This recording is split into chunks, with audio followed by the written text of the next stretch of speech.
Jdu takhle s detektorem, koukám a někdo si tady napíchl takhle břízu. Docela mu to funguje.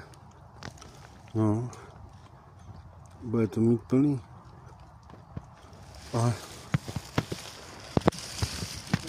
není to moc dobře udělaný, má tam nějaký brouky. Myslím, že to potom dá jako nějak scedit nebo něco, ale možná, že kdyby se tam dalo nějaký víčko, takže to je asi lepší. No nevím, nemám s tím zkušenosti, v každém případě zajímavý.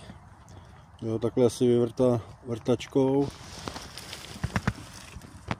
do toho, do stromu, takovou plastovou hadičku, nádobku.